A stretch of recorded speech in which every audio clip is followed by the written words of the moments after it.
Saddling a horse might seem like a simple, everyday task, but when it's done wrong, your horse feels it. Tight muscles, sore spots, resistance under saddle.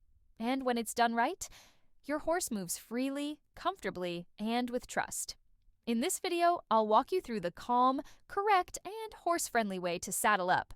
We'll look at the difference between two common saddle types, the gear you'll need, and each step of the saddling process, from placing the pad to tightening the girth.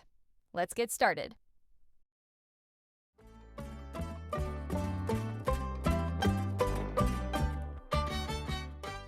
Saddle types, dressage versus jumping. We'll begin with the saddles themselves, because not all saddles are the same. Here, I'm using a jumping saddle and a dressage saddle, two of the most commonly used types in English riding.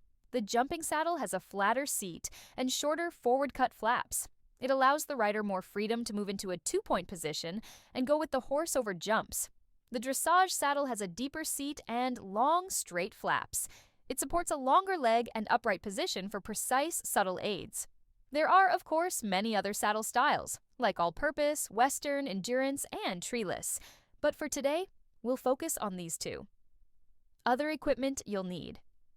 Before we start saddling, let's lay out everything you'll need. A saddle pad, also known as a numna, which protects the horse's back from rubbing and absorbs sweat. A gel pad or half pad, which helps distribute pressure more evenly and adds shock absorption, especially useful if your horse has a sensitive back or your saddle fit needs a little extra support. A girth, which comes in different styles and lengths depending on your saddle type. You might also use a girth cover for sensitive horses. Make sure everything is clean, dry, and in good condition. A dirty girth or folded pad can create pressure points and discomfort. Saddling. Step-by-step instructions. Let's go ahead and saddle up step by step. Always work from the left side of your horse, also called the near side. Horses are traditionally trained to be handled from this side, and it's safer and more predictable for them. 1. Start with the pad, place it a little forward over the withers, then gently slide it backward into position. This follows the direction of the hair and helps avoid pinching. 2. Add your gel pad or half pad if you're using one. Make sure it sits evenly and doesn't bunch up under the saddle. 3. Now, lift the saddle up and gently place it slightly forward, then slide it backward until it naturally stops. This is called finding the pocket, the place just behind the shoulder blades where the saddle fits correctly. Never just plop it down. Check that everything is centered and sitting evenly on both sides. Now it's time to attach the girth. Attaching and tightening the girth, gently and gradually. Bring the girth under the horse's belly and attach it to the billets on the near side. When tightening the girth, do it slowly, one hole at a time. Start on the left side, then gently walk around and do the same on the right. This helps your horse get used to the pressure gradually. Never tighten the girth all the way at once. Imagine someone yanking your belt super tight without warning. It's uncomfortable, and it can make a horse anxious, tense, or even girthy. Once you've got it secure on both sides, walk your horse a few steps, then check and tighten the girth again before mounting.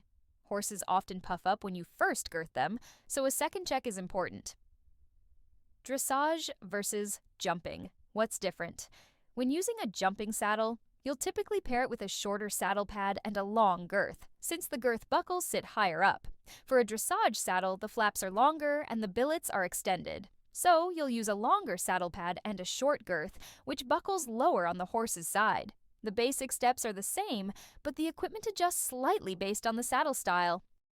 Important details. Withers, fit, and final checks. Before you're done, take a moment to check a few key details. Free the withers by gently pulling the front of the pad and gel pad up into the gullet of the saddle.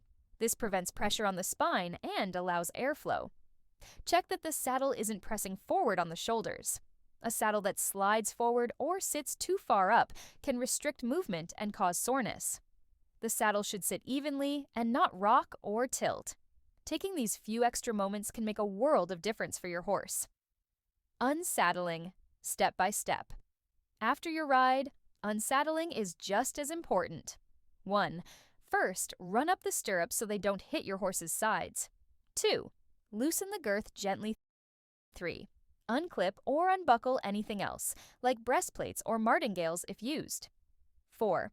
Then, lift the entire saddle setup off in one smooth motion. Don't drag it across the back. Give your horse a moment of thanks, whether that's a scratch on the neck or just a moment of quiet. They've carried you, after all. And that's how you properly saddle and unsaddle your horse. It's not just about technique, it's about creating a moment of connection. Taking your time, being thoughtful, and listening to your horse's feedback makes everything better, from tacking up to the ride itself.